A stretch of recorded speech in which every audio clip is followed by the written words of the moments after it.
Right, hello, and a very warm welcome to you. My name is Mark Morley, and this is the IT Business Partner Playbook, a new series where I'll be joined every week by business partners and business relationship managers from around the globe.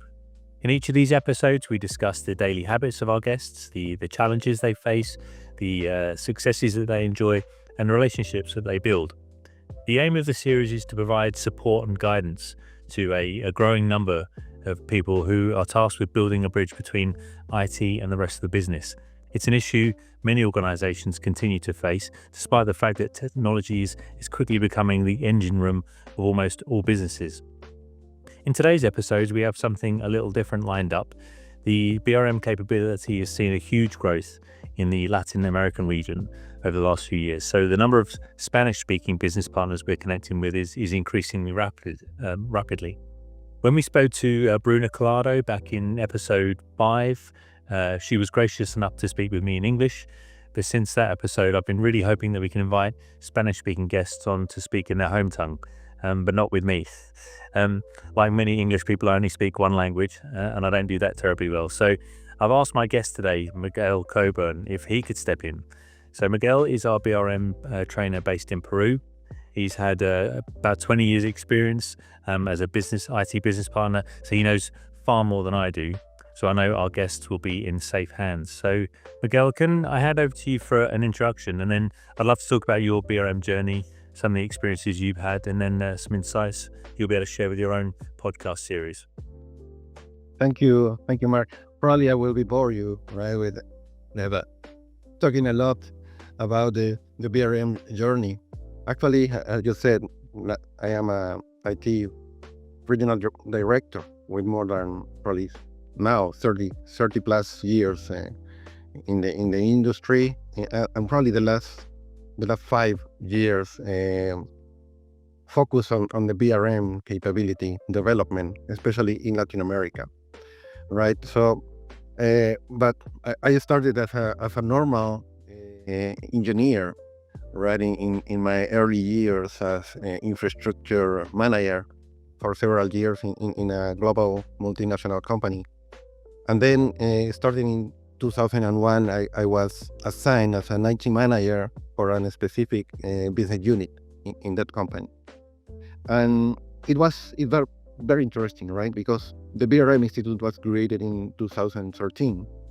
And since 2001, I started working in all the competencies and knowledge that the BRM Institute has consolidated, right? And so it was very interesting, right? When I started working as a BU IT manager, working for a specific business unit, the first question I asked myself was, how do I start?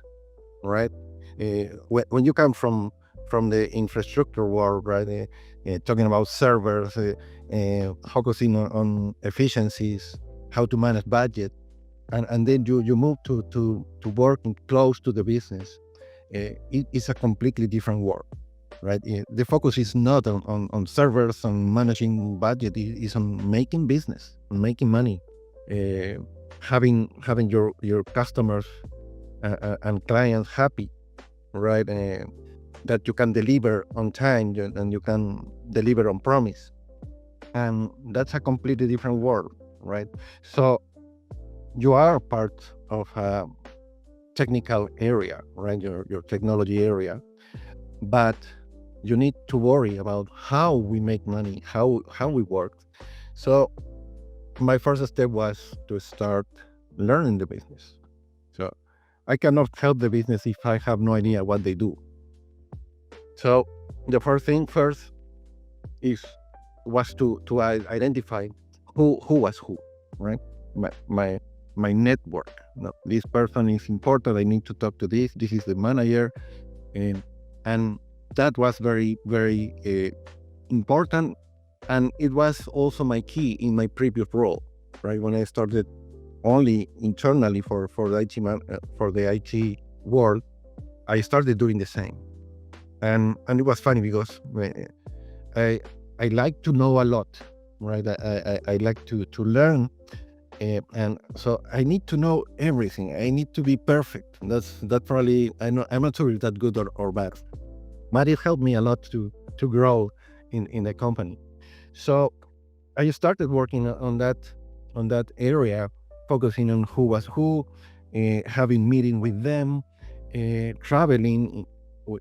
I had the responsibility for 5 countries, so I started uh, learning a lot, traveling to each country, speaking with people, with managers, with middle managers, with operational people, with everything, because it was a very small business unit compared with the global multinational one, but it was a very complex one, right? Related to commodity selling, uh, futures, and all those kind of things that are very complicated. And because of commodities, the margins were very, very low. So you needed to ensure a flawless execution, right? No mistakes. One mistake could mean millions of dollars of loss and impact on your P&L. So that was my first thing: understand the business. Then, for sure, uh, I was thinking, okay, what else? What else? Once when you and for sure you don't do this one step at a time, right? You need to do everything together. How we can deliver value, how we can deliver on time, how we can l- help the business to identify what are the opportunities and gaps they are having, and how technology can help them. So that was a very interesting journey. My boss was not the business unit leader. My boss was the CFO, right? The ground controller. So I know in a lot of companies, you usually the IT manager or the BRM reports directly to the BU leader, but that was not the case. So you can imagine that people, my boss was focused on her area, right? Yeah. So she was okay. How we can do our accounting area, financial area better, and I was And Miguel, can I just quickly ask, were you part of a team at this point? Was it just you that had this responsibility, or were there a number of you? sorry. Were there a number of you with this responsibility at that point? Were you part of a team doing the same thing? In this company, we had a lot of IT managers that Okay. were embedded in different business units. Now, But did they all have a similar approach to you? Like with you, the way that you thought is not typically the way your colleagues might have thought. So were you quite different in the way you approach these things? I think it was a lot of common sense, right? Mm. What I think, and for sure there were completely different approaches for different people, right? Some people were very focused on execution, right? The technology execution, on project management, defining priorities, more focused on the operations, and I was more focused on business knowledge, right? And making them uh, successful at some time.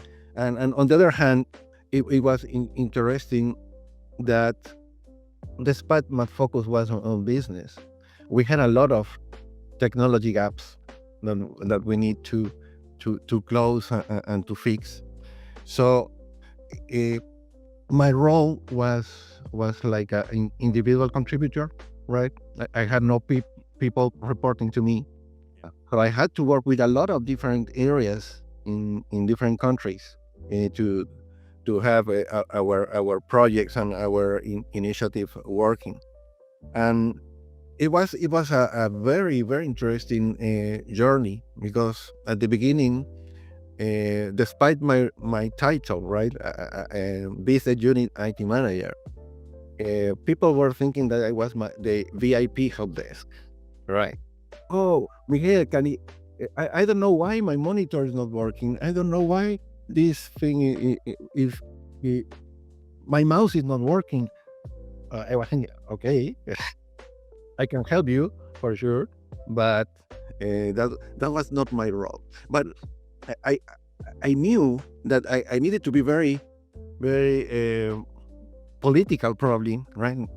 In the form I teach the people, I taught the people about how the IT world worked, right? What was my actual work, and how why I was there to help the business unit, because it was another interesting thing. I was the first IT person assigned to that business unit, so they Okay. they didn't have experience working with an IT manager before. So that was also a good opportunity, because they were not comparing against other person. Uh, and then uh, we had these small things. My manager was focusing on the controllership area, finance, numbers, and etc. So I thought I need to learn to earn trust, right? I need to demonstrate that we can deliver on time, on promise, and everything. So I had to first uh, focus on that area. I focus on that area, and we closed a lot of things over several months, and then when she saw that we were able to deliver, and to fix a lot of things that were working as as as usual, right? Uh, I had the time to talk to my boss, and tell her, okay, we can do this with other areas, right? We can improve other areas, and my role is not only your area, is the whole business unit. And then that was the first step to step up to the strategy meetings, right? Actually, the first 3 years I was not part of strategy meetings, right? Okay. Because of my level, right? I was below the second level, Yeah. reporting to the business unit leader. Uh, um, she she invited me through the BU leader to a first meeting, and I was listening a lot, participating a lot, and asking what I call probably good questions. Not a smart question, but questions that added value, right, to the conversation, to the discussions. And from them, I remember the BU leader congratulate me after that meeting, and I want you to be there all the time, right? So that I started to have more contact and conversation with a lot of people from the leadership team, and then we started working in a lot of projects, and so that was in general a long journey over 15 years. I was reporting directly to the business unit with a matrix relationship with the function. Okay. And so did that? I mean, how was that perceived by your business colleagues? I mean, it sounds like some of them were kind of wanting that of you and were happy with that. Is it something that was widely received, and the rest of the business understood your role, and it was they were happy to move forward with that? And also, how did it impact other functions you might have dealt with, like the project managers and the architects, or the other teams that you were interlocking? Yes, actually, it was a small step-by-step process, right? As I mentioned you before, I was. Some people perceive me as the special VIP help desk, right? People say, Can you help me on this? Can you help me on that?" Uh, so I had a lot of knowledge about how the technology organization work, right? And I took advantage of all my contacts before, so that I had before. So it is completely different if you have no idea who you need to talk to. But because of my previous role, I knew everyone in the areas, right? I needed to know some people from the United States or from Europe that were new, but most of the people I work with, I knew already.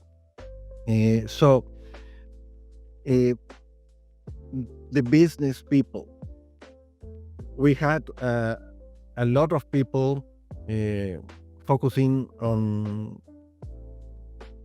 doing things as usual. So I'd like to travel to different offices, to ask them, to have meetings with all the people, talking about what are we doing, what are the problems that we are having, what are your pain points, Eh, what what is the the operations that we are having that are working fine, that are not working fine.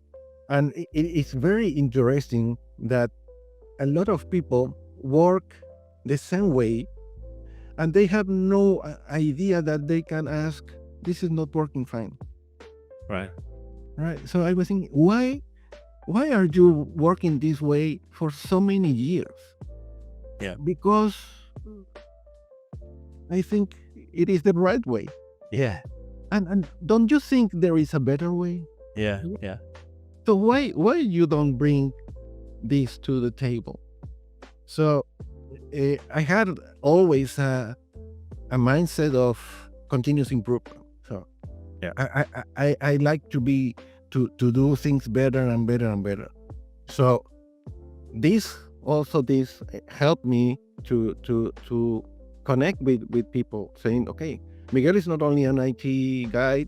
There are crazy people working alone in his office, but he's someone that is interested in doing things better.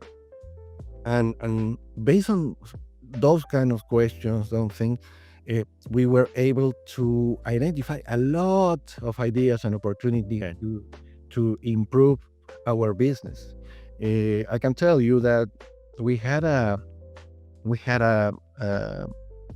situation, right? We were not delivering. We were not delivering the expected results, right? The market was very difficult, and I remember the business unit talked to us and said, we need to do something different, otherwise our business unit will be closed. Yeah. Right. So we started what we can do. So we started to work together to identify we need to do things different. If we do the same, we are not going to to do this thing and to be successful. So it was very interesting because we all like we created a strategy together, all together, that we call in the BRM Institute the conversion. And then we created that, and we executed very, very good, and we were able to more than quadruplicate the results in a few years. And what was better, we were recognized with the Business Excellence Awards 2 times Wonderful. during my time there. So Were you officially an IT business partner at that point, or business relationship manager? Was that kind of formally your title? my former title was actually Business Unit IT Manager. Okay. Yes. And in 2015, the company renamed that to BRM, to Business Relationship Manager. At the end, it was the same role we were doing. I think it should be very careful when we talk about being strategic, right? It's not something that should be on your title, right? It's something that you need to earn based on your work, based on the trust that you develop, based on your knowledge. You need to be that person that represent the IT organization, and that actually help the organization to have the right capabilities to create and to support the business capabilities. That you need to talk about technology without technology works, right? That's the main thing, and that's why I invested a lot of time talking and working in the business to learn what words they were using, right? It was interesting at some time because of some of the project that we worked together, that I knew more than some commercial people about emergence, right? And when someone was happy telling, I have earned $1 per metric tons sold to this customer, I was I told him, no, we have lost 50 cents per dollar because you have forgotten this indirect cost or whatever. Oh, how do you know? Come on, we have worked together on that, right? So it was very interesting, and when people start recognizing that you are not a technical guy, that you are someone that understand and can speak the language of the business, that can understand what are the main issues, you quickly become a strategic partner, right? And when you become a strategic partner, it is interesting. It's not that you have reached the goal. It's a continuous process, because you can have a new business unit leader, a new person, and you need to start again to working on creating that relationship. I think it's difficult because I mean, a lot of times it's perception from the business and from leadership. And I know when I spoke to Bapinda, who works for a university in the UK, their team, they had to change their title to strategic business partners, because even though all the hard work they were doing to kind of build trust and build credibility, they could just never break through that ceiling. But when they changed their title, suddenly the people they were working with realized, okay, we need to bring these guys to the table. So it's a shame that they had to do that in order to be recognized. But I totally agree with what you're saying, that if you take those steps and you build your trust, but you have the reception and then perception from the rest of your partners, then you can get the invite to the strategic table. So it's a long process, but I think if everyone is bought into it, then you'll get to that point.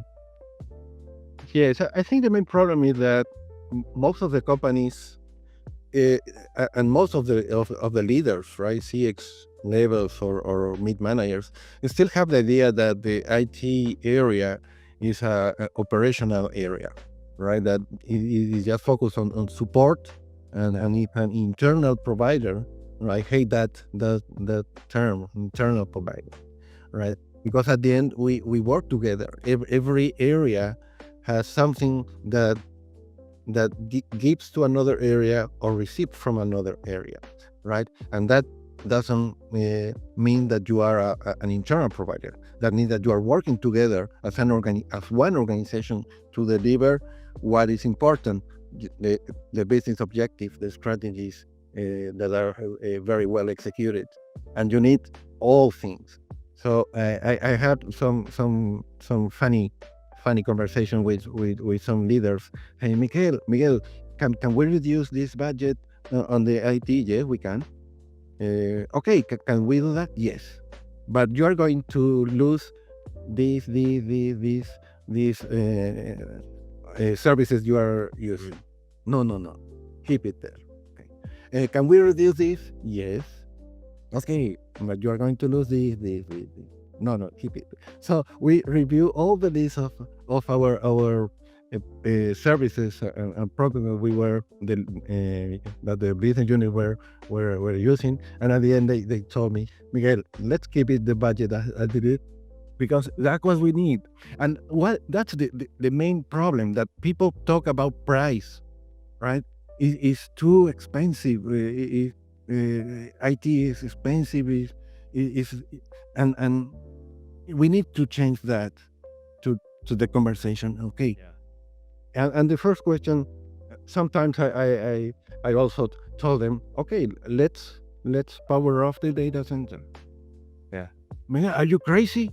Okay. That's the value. Yeah. That's the value. If I power off the data center, you are not going to be able to sell anything to your customers. Can you do that manually? Yes, as a business contingency plan, right? But you're going to sell to one customer to one customer in 1 hour instead of 10 customers in 1 hour, for example, right? So yes, it's something. And on the other hand, just changing that is that you need to focus not only on your business area, right? And know business, if possible, more than the business, because we as BUIT managers, as business relationship managers, as IT business partners, we have one advantage is why we have a wall visibility of risk. So we understand better what is important for one specific area and what is the impact of that of a decision of that area to another one. And sometimes this is not happening because people are very focused on what they are doing.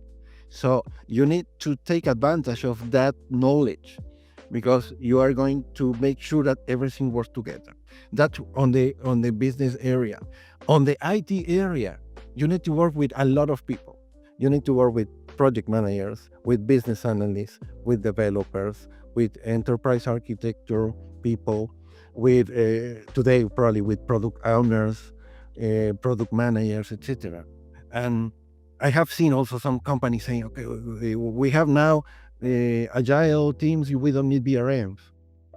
Be careful about that. Be careful about that sentence, because it could be a big problem for your company if you eliminate that knowledge of business partnership that actually represent the IT organization. It doesn't matter if I work well if the IT organization is not delivering. So at the end, you need to work with all these people and to make the effort to do the same that you have done with your business, right? To tell you are part of the business. You are business. You will have another role, other skills, other knowledge, other competencies that we need, because you are part of our success. Yeah. So once it took me several years, right, to make my IT colleagues understand that, right, and I had also to give a lot of effort and time to explain what our business units were doing, because they were serving different business units, right? So they were focused, right? Oh, I need to close tickets and accomplish the service level agreements, right? We had meetings with them, especially on the application side, every month, reviewing the performance, what were the problems, and I remember that after 2 months, we had a call before the third meeting, and we told them we don't care about SLAs. SLAs are internal for your operational efficiencies and whatever. From the business perspective, we don't care. It's more important to talk about, okay, if we have tickets open, why? Is that because there is a lack of training?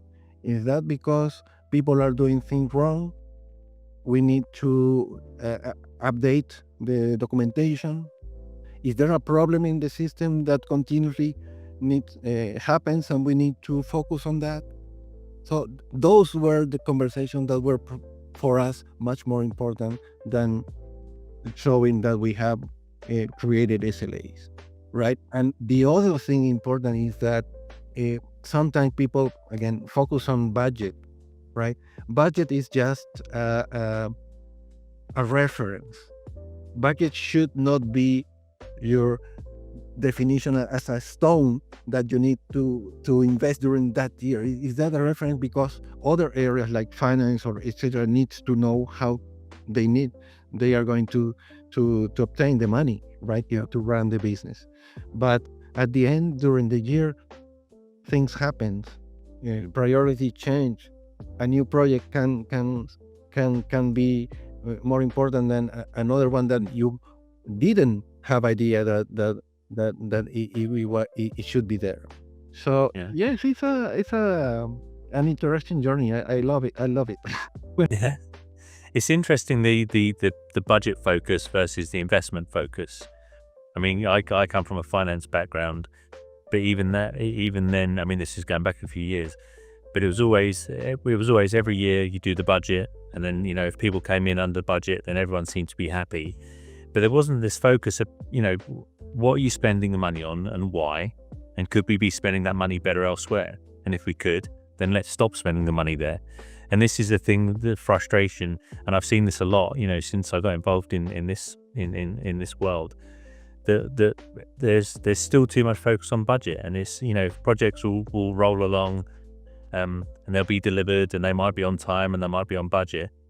But it's, well, what about what else we could have done, or the things that we couldn't do because of this? And so this investment focus, and I think this is something, the more and more I talk to people in BRM, it's this oversight I think is just so important, that the BRMs or the business partners can kind of look over everything that's happening and say, well, hang on, this project might be working, you're successful so far, but if we've moved these resources elsewhere and did this thing that I've noticed that this team is working on, we'd be delivering much more business value. So let's just park this. And it's amazing how many businesses that we talk to and we train and we consult with that don't have that. They don't have that oversight. And it's the BRMs that are kind of highlighting these things, but it's still not like an actual process. It's more like an ad hoc thing. The BRMs are trying to get involved, trying to direct people, but it's not an official process. So this is something that I think is great for BRMs that do have or are given this responsibility to oversee, and that can control things on more of a programmatic basis or an investment basis, because it just makes much more sense. It's just a constant frustration when people are given budgets, and they, as long as they stick to the budget, everyone's happy. But it's not a sensible way to do things, I don't think. Yes, I have a situation. I had a situation that I used to tell it every time I do workshops or certifications or trainings. Uh, I had a conversation with a commercial director, right? And he was telling me, we need to do this project or whatever. And and the first thing I told him was, we have no budget, Hmm. right? And he told me, he saw me, right? And Miguel, you need to think different. This project will cost, let's say, $500,000. We are going to generate 5 million in 3 years. I will put the money. Think about value. Do not think about budget. And imagine the impact it caused this sentence that I repeat it every time. Yeah. I repeat it every time. And that's the right approach. The right approach is not focusing on budget, is not focusing on price, is what are we going to capture as value for any project that we do. For sure, there are challenges. Yeah, we need resources. We need to make sure that we have the knowledge or we can deliver. And we are competing, especially in multinational companies. We compete with a lot of other BRMs, right? Promoting projects and initiatives, and we don't have all the resources and all the money to do everything together, right? But even with that, we need to change our mind. Yeah. We need to focus on what are the benefits, what are the value, and not only the return over investment. There are a lot of intangibles that can deliver a lot of value. Having your customer, your real customer, happy with an application, right, will guarantee you that they are not going to search a different application for your competitor. So the probability they continue buying your product is higher. Your retention will be higher, and then your money will be higher. And sometimes you cannot measure that, but at the end you are going to see good results.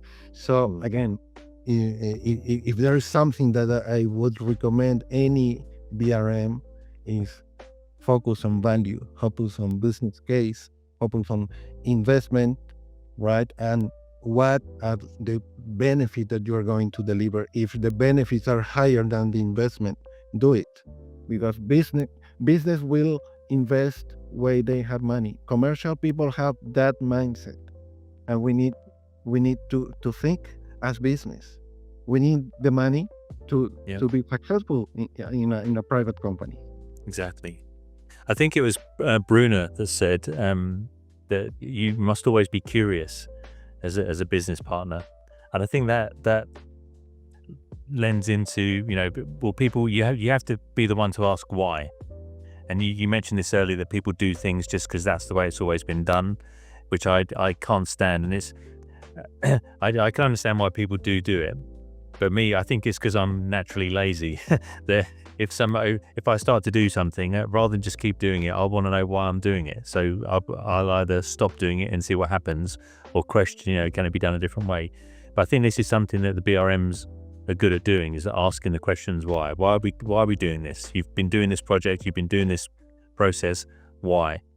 So they can be the curious ones to kind of ask those questions which no one else asks, that might then lead to changes or reallocation of resources. So I think that's another good thing that the BRMs do that maybe other people in the business don't have the mindset to do, is just to be curious. But talking of being curious, I'm curious to know, while you were active, while you were employed as a BRM, while you were being in corporate work, you obviously were learning as you were doing these things.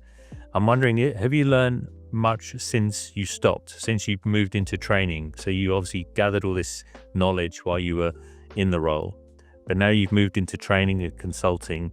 You're dealing with many companies now, so you get to see how different organizations operate. Have you learned anything since then that you've thought, actually, I used to do it this way, but actually the way they do it is better? Have you picked up any tips along the way that have kind of changed your way of thinking? Well, I have learned a lot.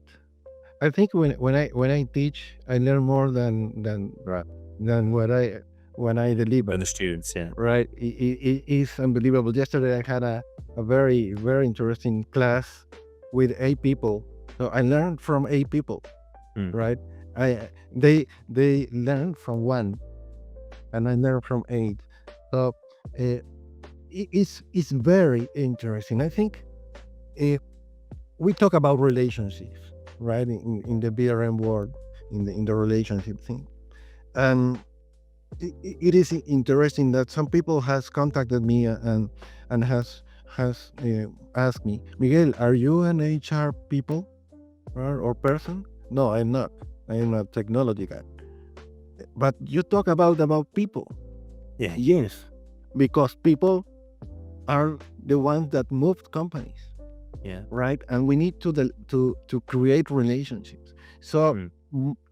in all these years that I have delivered certification, BRMP certifications and other trainings, I like to ask every people before we start a survey, right? What are the challenges? What are the expectations? And it's unbelievable. The challenges companies face today are the same challenges they were facing 20 years ago. Yeah. They are the same when I first entered to the corporate work, working for a company. They are the same. Why? Because we are people, right? The technology, the ERP, software, etc. We know how to fix that, but having a great interaction with someone to make things happen, right? Having a group of people working together in the better way, in the best way, with high quality. That's the challenge, because we are people, and we need to go back to our families, right? Yeah. We love each other, but we think different, and we can have fights. So if that happen in your best organization, that is your family, Imagine a company with thousands of people, right? So that's the issue. The issue is that we need to focus on people. We need to create great relationships in order to make things happen. To and that's the mantra, right? Of this good relationship, good results, or whatever, right? Yes, it's true, but that doesn't happen from the vacuum, right? You need to work on that. You need to put people on the top. All organizations are working on that. All organizations talk about that. You see LinkedIn, right? And you saw a lot of people saying, people are the first thing, people are the first thing. And then when you go to the company, are you sure? Exactly. Right? Because you don't see that. You don't see that. And again, I think that's the main issue is relationships. People are having, how can I connect with these people that is a director, but it's very difficult to deal with, right? But I need to work with that person in order to make things happen and to get results, right? And there is no a checklist. Do this. Every company is different. Every company is different. I have delivered a training for a lot of companies, and everyone has different same problems, different ways to solve it. Yes. Yeah. Right. So it is yes. I have learned a lot, and for sure every time I say, oh, I should have done this when I was working on that, right? Because for sure you learn all the time, and I am not perfect. I have done a lot of mistakes that oh my God, they're going to fire me, right? They're going to fire me. You people do not do mistake because they want, Sure. right? So, everyone wants to do the best for the company. That's that's that's where we need to start. Well, unless there is a very mad guy that wants to make a damage to the company, that I don't think that would be the norm, right? But everyone wants to do the best for the company, and everyone can make mistakes, right? You can deliver a great project that nobody used, right? Because there were some mistakes regarding how you develop that, all the work that you have done on change management, how people would be using the new system or whatever. So, and good managers, good leaders know that, and when you make a huge mistake, when you think that you are going to be fired, and when your manager tell you, be calm, don't worry. Wow, Yeah. that's something that, wow, I need that support sometimes, right? And you can help that a lot of people, yeah, being calm, because mistake happens, right? Yeah, and it's such a shame that we've worked with a number of people where they don't have that safety at work, so they do fear making mistakes. And the sad thing is, you can't succeed unless you failed. But if you are so fearful of failure, as many people are, because of the management, yeah, they're never going to develop, never going to take the chances, never. I mean, it kind of stunts innovation. There's just so many things that it limits if you don't have that safety of failing. So it is a shame. But look, I can't wait to see how your guests. I'm really looking forward to you having your own guests and being able to talk to them not only in their own language but their own level, because this is something that you can do which I've not been able to do, is share your own experiences. I mean, I've been involved with BRM for, I don't know, 8 or 9 years now, but only as someone on the outside looking in. So we've worked with many BRMs. I hear their challenges. I've shared the successes with them, but I've never actually been a BRM, and that's something that you have done. So it's great that you've been in the trenches, and this is something that you can be able to share with your guests on your episode. So I'm really looking forward to seeing how that develops. And I know we've got people lined up already. They're very keen to talk to you. So I'm very excited to see the Spanish version of the IT Business Partner Playbook kick off. Is there any, I always ask for parting wisdom from our guests, if there's anything that they can recommend that people do just to help them along with it. Is there anything that any recent things that you've learned where people have done something differently and it's made a profound impact on them? Is there any pearls of wisdom that you can share with our community? I'm not wisdom, so Being humble, I guess, is one of them. Then I think that we need to be authentic. We need to be authentic. We don't need to go to try to be the best of everything. We need to know what are our strengths. We need to know what are our big weaknesses, and we need to know what we know. Right? We don't know everything, but we know that in a company and in the world there are people that know more than us, and we need to make sure that we connect with the right people. So we need to be the ones who know. That's one thing that help us close gaps, resolve problems, and probably create new opportunities for the business. So don't we need to don't worry. Yes, sure, we are going to learn. We need to continue learning how the process work. What are the language of the business? What is the technical language? How we need to teach other IT people to connect and to talk, right? To have a common approach regarding how we need to talk with our business to not break relationships and to work together the best way. So I would recommend a lot of things, right? But it depends on the situation. sure. Right? So I can say, okay, if we do this, I would do this. I remember that. But I think the best thing is that we know where we are grounded, right? And that we don't work alone. We are. I see a lot of people worry about what is the value of the BRM area. I don't care. I don't care. Because we are successful based on the objectives of the business are met. That's our measurement.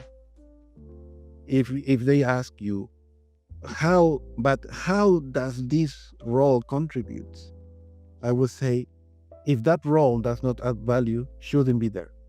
Yeah. Companies don't create positions, don't create roles because they are a charity organization. It's because they need them, and if they see that those positions are not adding value, they're going to remove them. So don't worry. Are you still working there? Are you still being contacted for things? You're adding value. And probably you don't know. Probably you think you are not adding value. But again, your focus should be to accomplish business objectives. That's our role. And that means that we need to move all the IT organization to make that happen. Yeah.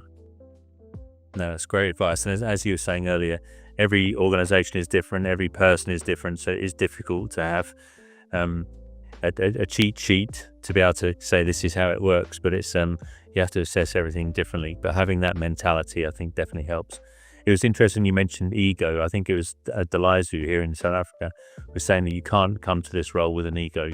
You can't be looking to blow your own trumpet. You can't look to have everything revolve around you. You have to deal with people with egos, and you have to know how to manage them. But when you come into this role, you have to leave the ego at home. But also, I think it was Roland that was saying that there's always a way. You can always find a way to meet people where they're at. So whatever the issues are you're having, whatever challenges, where relationships need rebuilding, there is a way. So you just have to find that way. Just a word here from our dog sponsor.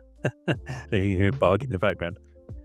Listen, it's been an absolute pleasure chatting with you, Miguel. Thanks so much for your time, and I can't wait to see your own show kick off, which will be in the next few weeks, I hope. But in the meantime, thanks again for your time, and look forward to talking to you again soon. Okay, thank you very much. I was very nervous, and sorry for my English. Well, it's better than my Spanish, so don't worry about it. Which is why we need this new podcast up, because I know there's a lot of Spanish people who are very keen to be part of this. They've listened to the episodes, they're getting a lot of value from it, which is wonderful.